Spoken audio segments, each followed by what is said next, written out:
It was agreed then to make plans at once.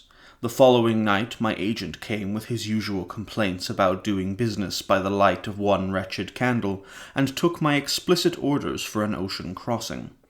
Claudia and I would go to Europe on the first available ship, regardless of what port we had to settle for. And paramount was that an important chest be shipped with us, a chest which might have to be fetched carefully from our house during the day and put on board, not in the freight, but in our cabin. And then there were arrangements for Lestat. I had planned to leave him the rents from several shops and townhouses, and a small construction company operating in the Faubourg Marigny. I put my signature to these things readily. I wanted to buy our freedom. To convince Lestat we wanted only to take a trip together, and that he could remain in the style to which he was accustomed. He would have his own money, and need come to me for nothing. For all these years I'd kept him dependent on me. Of course, he demanded his funds from me as if I were merely his banker, and thanked me with his most acrimonious words at his command, but he loathed his dependence.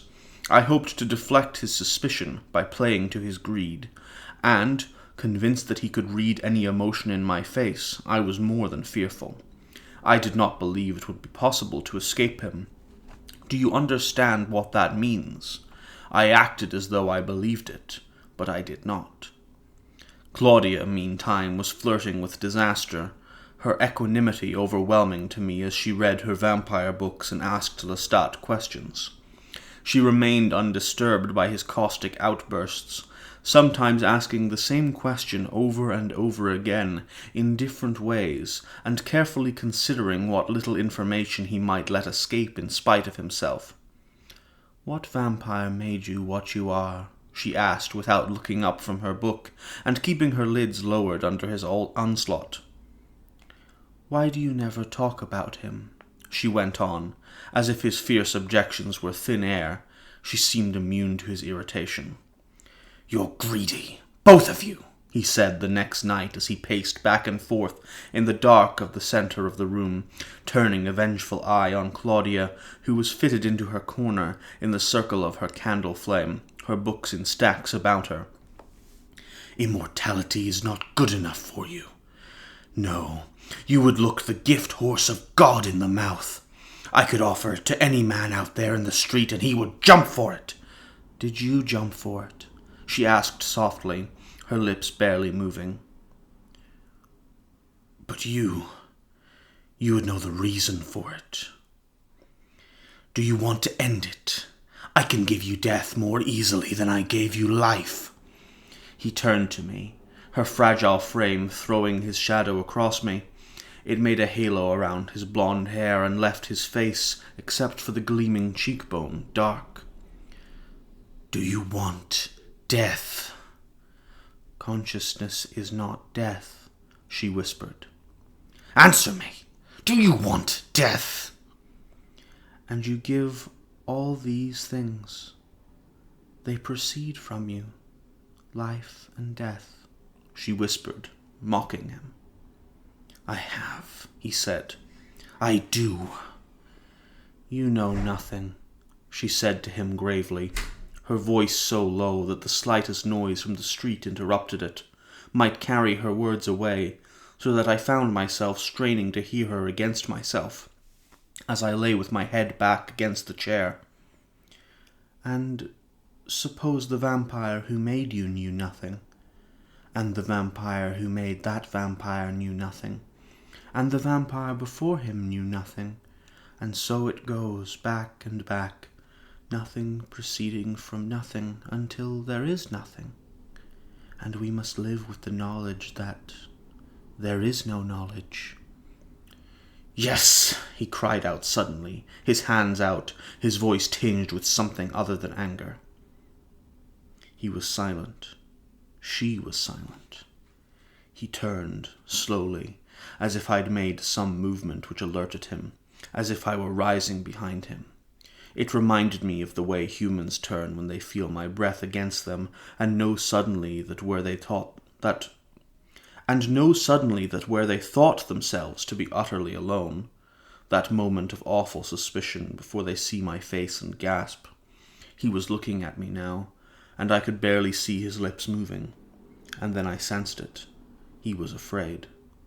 Lestat was afraid. And she was staring at him with the same level gaze, evincing no emotion, no thought. "You infected her with this," he whispered. He struck a match now with a sharp crackle and lit the mantel candles, lifting the smoky shades of the lamps. Went around the room making light until Claudia's small flame took on a solidity, and he stood with his back to the marble mantel, looking from light to light as if they restored some peace. "I'm going out," he said. She rose the instant he had reached the street, and suddenly she stopped in the center of the room and stretched, her tiny back arched, her arms straight up into small fists, her eyes squeezed shut for a moment, and then wide open, as if she were waking to the room from a dream. There was something obscene about her gesture. The room seemed to shimmer with Lestat's fear, echo with his last response. It demanded her attention. I must have made some involuntary movement to turn away from her, because she was standing at the arm of my chair now, and pressing her hand flat upon my book, a book I hadn't been reading for hours. "Come out with me." "You were right. He knows nothing. There is nothing he can tell us," I said to her. "Did you ever really think that he did?" she asked me in the same small voice. "We'll find others of our kind," she said. "We'll find them in Central Europe. That is where they live in such numbers that the stories, both fiction and fact, fill volumes. I'm convinced it was from there that all vampires came, if they came from any place at all. We've tarried too long with him. Come out. Let the flesh instruct the mind." I think I felt a tremor of delight when she said these words. Let the flesh instruct the mind. Put books aside and kill. She was whispering to me. I followed her down the stairs, across the courtyard, and down a narrow alley to another street. Then she turned with outstretched arms for me to pick her up and carry her, though, of course, she was not tired. She wanted only to be near my ear, to clutch my neck. "I haven't told him my plan, about the voyage, the money," I was saying to her, conscious of something about her that was beyond me, as she rode my measured steps, weightless in my arms. "He killed the other vampire," she said. "No, why do you say this?" I asked her. But it wasn't the saying of it that disturbed me, stirred my soul as if it were a pool of water longing to be still. I felt as if she were moving me slowly towards something, as if she were the pilot of our slow walk through the dark street. "Because I know it now," she said with authority. "The vampire made a slave of him, and he would no more be a slave than I would be a slave. And so he killed him. Killed him before he knew what he might know, and then in panic made a slave of you. And you've been his slave." "Never really," I whispered to her. I felt the press of her cheek against my temple. She was cold and needed the kill. "Not a slave, just some sort of mindless accomplice," I confessed to her, confessed to myself. I could feel the fever for the kill rising in me, a knot of hunger in my insides, a throbbing in the temples, as if the veins were contracting and my body might become a map of tortured vessels. "No, slave," she persisted in her grave monotone, as though thinking aloud, the words revelations pieces of a puzzle. "And I shall free us both." I stopped. Her hand pressed me, urged me on. We were walking down the long, wide alley beside the cathedral, towards the lights of Jackson Square, the water rushing fast in the gutter down the center of the alley, silver in the moonlight. She said, "I will kill him." I stood still at the end of the alley. I felt her shift in my arm, move down as if she could accomplish being free of me without the awkward aid of my hands. I set her on the stone sidewalk. I said no to her. I shook my head. I had that feeling then which I described before, that the buildings around me, the Cabildo, the cathedral, the apartments along the square, all this was silk and illusion, and would ripple suddenly in the horrific wind, and a chasm would open in the earth that was the reality. "Claudia," I gasped, turning away from her. "And why not kill him?" she said now, her voice rising, silvery and finally shrill. "I have no use for him. I can get nothing from him, and he causes me pain, which I will not abide." "And if he had so little use for us," I said to her, but the vehemence was false, hopeless. She was at a distance from me now, small shoulders straight and determined, her pace rapid, like a little girl who, walking out on Sundays with her parents, wants to walk ahead and pretend she is all alone. "Claudia," I called after her, catching up with her in a stride. I reached for the small waist and felt her stiffen as if she had become iron. "Claudia, you cannot kill him," I whispered. She moved backwards, skipping, clicking on the stones, and moved into the open street. A cabriolet rolled past us, as with a sudden surge of laughter and the clatter of horses and wooden wheels. The street was suddenly silent. I reached out for her and moved forward over an immense space and found her standing at the gate of Jackson Square, hands gripping the wrought iron bars. I drew down close to her. "I don't care what you feel, what you say. You cannot mean to kill him," I said to her. "And why not? Do you think him so strong?" she said, her eyes on the statue in the square, two immense pools of light. "He is stronger than you know, stronger than you dream. How do you mean to kill him? You can't measure his skill. You don't know." I pleaded with her, but I could see her utterly unmoved, like a child staring in fascination through the window of a toy shop. Her tongue moved suddenly between her teeth and touched her lower lip in a strange flicker that sent a mild shock through my body. I tasted blood. I felt something palpable and helpless in my hands. I wanted to kill. I could smell and hear humans on the paths of the square, moving about the market, along the levee. I was about to take her, make her look at me, shake her if I had to make her listen, when she turned to me with her great liquid eyes. "I love you, Louis," she said. "Then listen to me, Claudia. I beg you," I whispered, holding her, pricked suddenly by a nearby collection of whispers, the slow rising articulation of human speech over the mingled sounds of the night. "He'll destroy you if you try to kill him. There is no way you can do such a thing for sure. You don't know how. And pitting yourself against him, you'll lose everything, Claudia. I can't bear this." There was a barely perceptible smile on her lips. "No, Louis," she whispered. "I can kill him. And I want to tell you something else now. A secret between you and me." I shook my head, but she pressed even closer to me, lowering her lids so that her rich lashes almost brushed the roundness of her cheeks. "The secret is, Louis, that I want to kill him. I will enjoy it." I knelt beside her, speechless, her eyes studying me as they'd done so often in the past, and then she said, "I kill humans every night.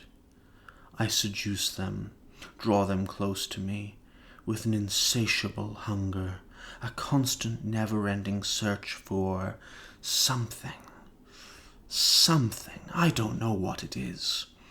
She brought her fingers to her lips and now pressed her lips, her mouth partly open so I could see the gleam of her teeth.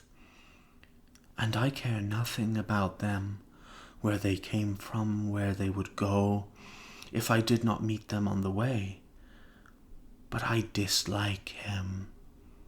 I want him dead, and I will have him dead. I shall enjoy it. But Claudia, he is not mortal, he's immortal. No illness can touch him. Age has no power over him. You threaten a life which might endure to the end of the world. Ah, yes, that's it precisely, she said with reverential awe.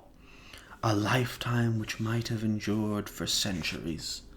Such blood, such power. Do you think I'll possess his power and my own power when I take him? I was enraged now. I rose suddenly and turned away from her. I could hear the whispering of humans near me. They were whispering of the father and the daughter, of some frequent sight of loving devotion. I realized they were talking of us. It's not necessary, I said to her. It goes beyond all need, all common sense, all... What? Humanity? He's a killer, she hissed. Lone predator. She repeated his own term, mocking it. Don't interfere with me, or seek to know the time I choose to do it, nor try to come between us. She raised her hand now to hush me, and caught mine in an iron grasp, her tiny fingers biting into my tight, tortured flesh. If you do, you will bring me destruction by your interference. I can't be discouraged. She was gone then in a flurry of bonnet ribbons and clicking slippers. I turned, paying no attention to where I went, wishing the city would swallow me, conscious now of the hunger rising to overtake reason. I was almost loath to put an end to it. I needed to let the lust, the excitement blot out all consciousness. And I thought of the kill over and over and over, walking slowly up this street and down the next, moving inexorably towards it, saying, it's a string which is pulling me through the labyrinth. I am not pulling the string is pulling me. And then I stood in the Rue Conti, listening to a dull thundering, a familiar sound. It was the fencers above the salon, advancing on the hollow wooden floor, forward, back again, scuttling, all the silver zinging of the foils. I stood back against the wall, where I could see them through the high naked windows, the young men dueling late into the night, left arm poised like the arm of a dancer, grace advancing towards death, grace thrusting for the heart, images of the young Freniere now driving the silver blade forward, now being pulled by it towards hell. Someone had come down the narrow wooden steps to the street, a young boy. A boy so young he had the smooth, plump cheeks of a child. His face was pink and flushed from the fencing, and beneath his smart grey coat and ruffled shirt there was the sweet smell of cologne and salt. I could feel his heart as he emerged from the dim light of the stairwell. He was laughing to himself, talking almost inaudibly to himself, his brown hair falling down over his eyes as he went along, shaking his head, the whispers rising, then falling off. And then he stopped short, his eyes on me. He stared, and his eyelids quivered, and he laughed quickly, nervously. "Excuse me," he said now in French. "You gave me a start." And then, just as he moved to make a ceremonial bow and perhaps go around me, he stood still, and the shock spread over his flushed face. I could see the heart beating in the pink flesh of his cheeks, smell the sudden sweat of his young, taut body. "You saw me in the lamplight," I said to him, "and my face looked to you like the mask of death." His lips parted and his teeth touched, and involuntarily he nodded, his eyes dazed. "Pass by," I said to him. "Fast." The vampire paused, then moved as if he meant to go on. But he stretched his long legs under the table and, leaning back, pressed his hands to his head as if exerting a great pressure on his temples. The boy, who had drawn himself up into a crouched position, his hands hugging his arms, unwound slowly. He glanced at the tapes and then back at the vampire. "But you killed someone that night," he said. "Every night," said the vampire. "Why did you let him go then?" asked the boy. "I don't know," said the vampire, but it did not have the tone of truly I don't know, but rather let it be. "You look tired," said the vampire. "You look cold." "It doesn't matter," said the boy quickly. "The room's a little cold. I don't care about that. You're not cold, are you?" "No." The vampire smiled, and then his shoulders moved with silent laughter. A moment passed in which the vampire seemed to be thinking, and the boy to be studying the vampire's face. The vampire's eyes moved to the boy's watch. "She didn't succeed, did she?" the boy asked softly. "What do you honestly think?" asked the vampire. He had settled back in his chair. He looked at the boy intently. "That she was, as you said, destroyed," said the boy, and he seemed to feel the words, so that he swallowed after he said the word destroyed. "Was she?" he asked. "Don't you think that she could do it?" asked the vampire. "But he was so powerful. You said yourself you could never know what powers he had, what secrets he knew. How could she even be sure how to kill him? How did she try?" The vampire looked at the boy for a long time, his expression unreadable to the boy, who found himself looking away as though the vampire's eyes were burning lights. "Why don't you drink from that bottle in your pocket?" asked the vampire. "It will make you warm." "Oh, that," said the boy. "I was going to, I just—" The vampire laughed. "You didn't think it was polite," he said, and he suddenly slapped his thigh. "That's true." The boy shrugged, smiling now, and he took the small flask out of his jacket pocket, unscrewed the gold cap, and took a sip. He held the bottle, now looking at the vampire. "No." The vampire smiled and raised his hand to wave away the offer. Then his face became serious again, and, sitting back, he went on. And that's where we're going to leave it for today. Alright, that's another 10 pages of Interview with the Vampire, and let's get into the analysis. Before I start talking about today's stuff, there is some relevant stuff that I forgot to mention from my notes from the past 2 days that I'll just try to go over really quickly now. Very frequently, in the description of Claudia by Louis, we see the word sensuous being used. This is in some way reminiscent of Dracula, where very frequently a different word is used, but the female vampires in Dracula are very often described as being voluptuous. Essentially, they are described in sexual terms. Now, in Dracula, this is designed to highlight the monstrosity of the sexual unrestraint of these vampiric creatures. And in the text here, I think it's also highlighting monstrosity in a very different way. Claudia is being described by Louis as sensuous, a term that is very, very contradictory to what any healthy, sane human being would describe a 5-year-old child's physical form. And so here, the sexualization of Claudia by Louis highlights monstrosity in 2 regards.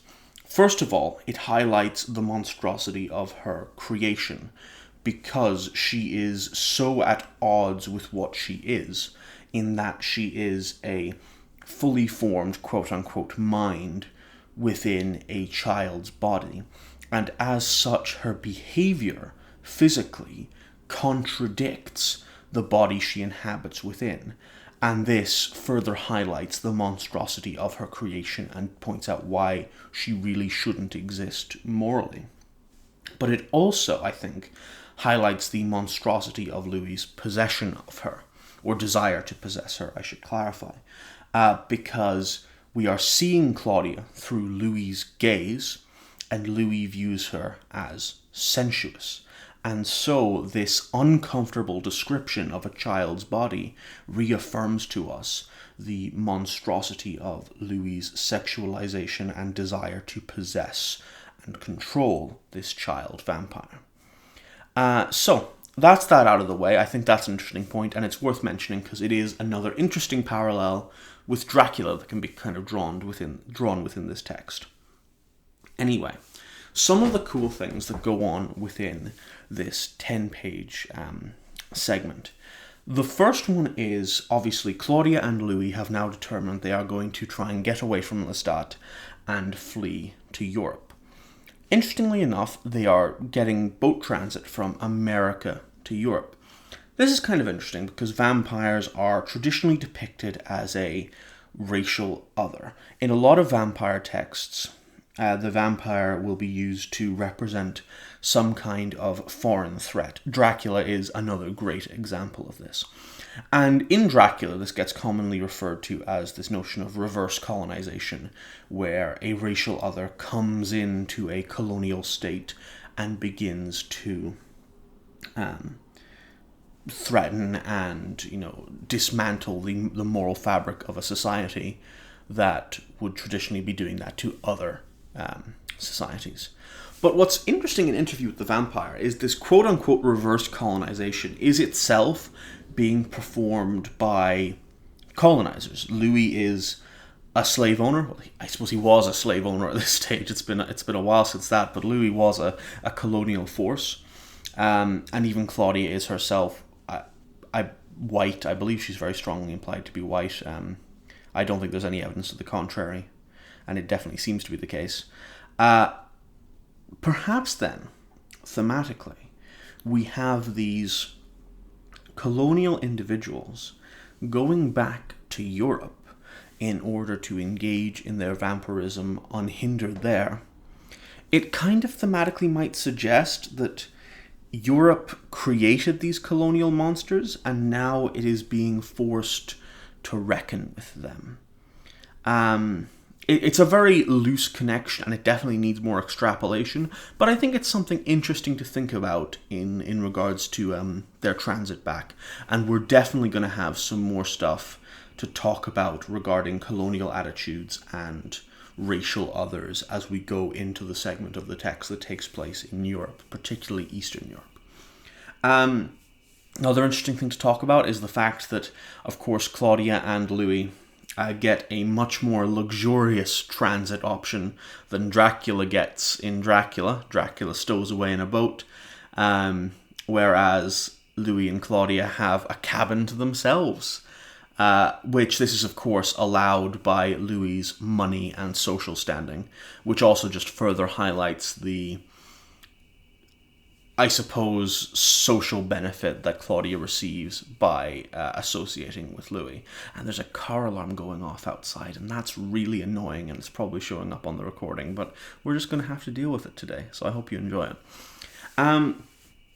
Another thing to talk about in this section of the text is Louis's attitude towards Lestat.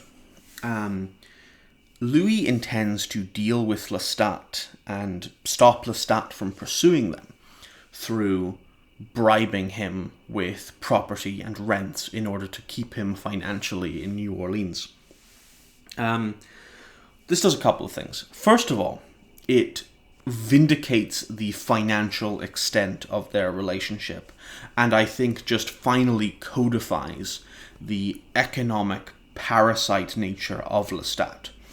No matter how much Lestat may claim to not care about Louis's money, he does it a lot in the sequel. He has this whole section where he talks about he didn't actually want to be with Louis for his money. That was just something Louis made up.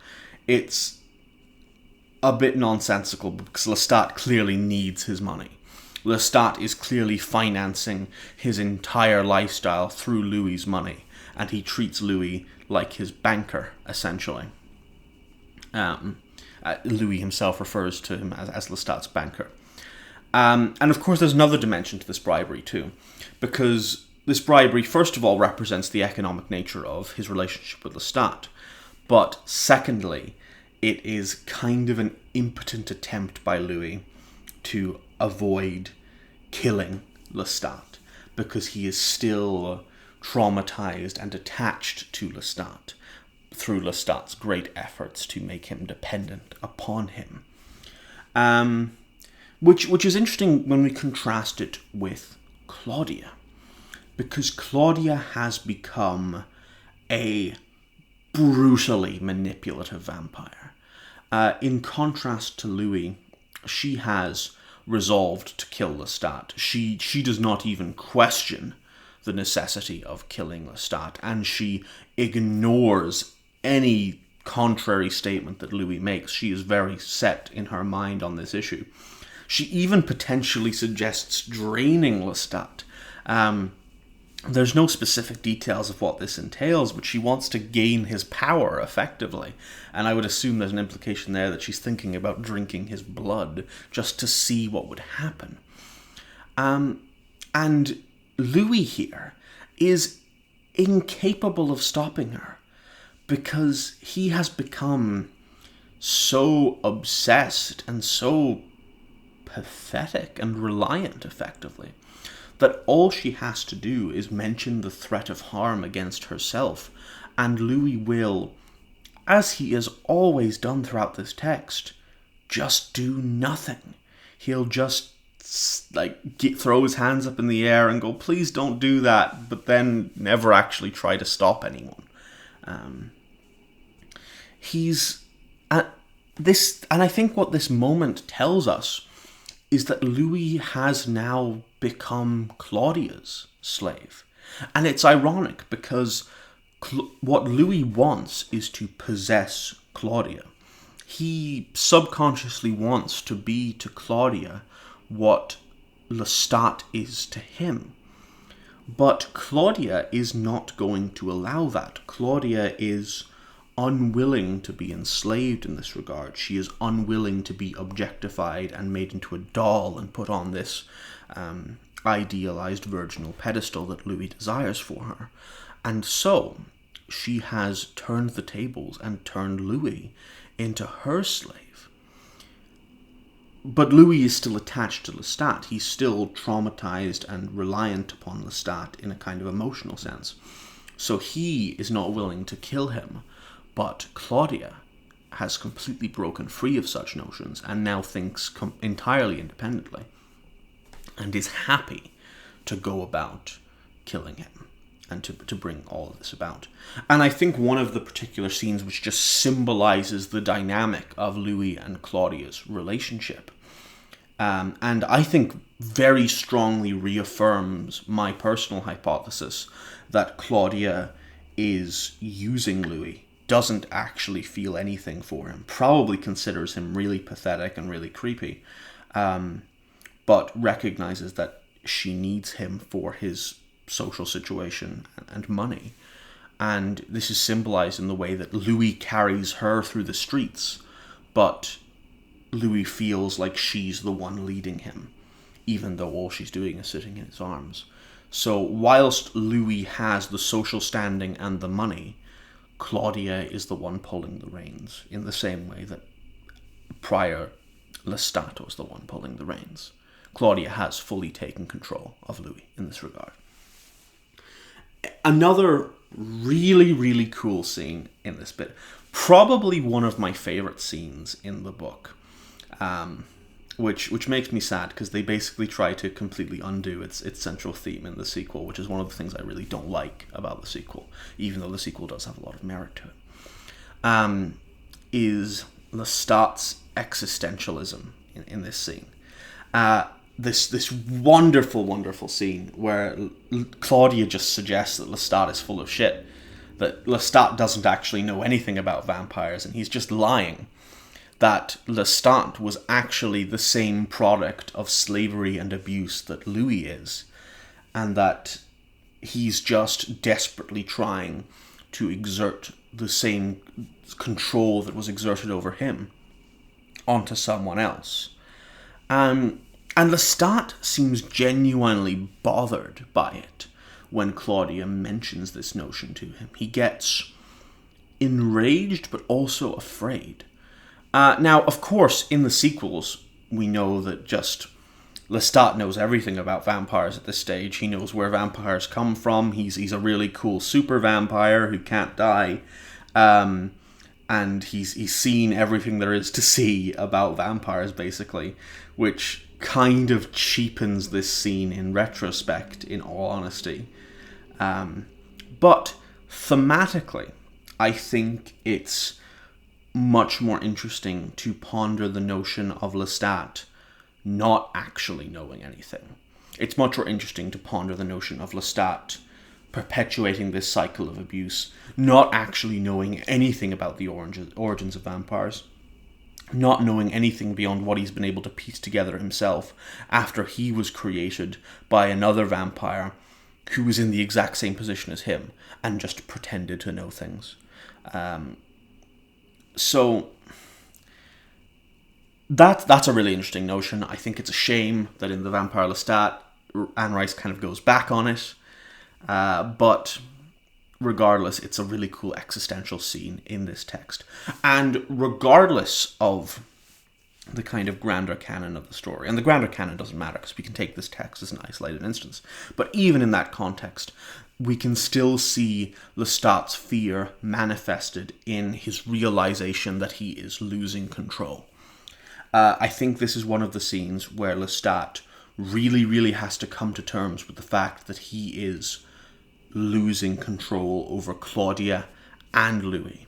He realizes that Claudia is not buying his lies anymore. Claudia is not willing to be a slave to him. And he realizes that Louis is more obedient to Claudia than he is to him. And so, if nothing else, we can see Lestat's breakdown and subsequent fear be manifested in this fear that he will lose the control and the potential for abuse and manipulation that he, in his vampiric obsessive form, needs to bring onto people. Not because he has to by being a vampire, but because he has to by being a bad person, functionally. But yeah, anyway, that's some analysis. I really like those 10 pages. I think they brought up a lot of really, really interesting themes, and I hope you enjoyed the analysis that came along with it. That car alarm is still going, which is very upsetting, but despite that, I hope you enjoyed this section, and I will be back tomorrow with even more of Interview with the Vampire. I'll see you then.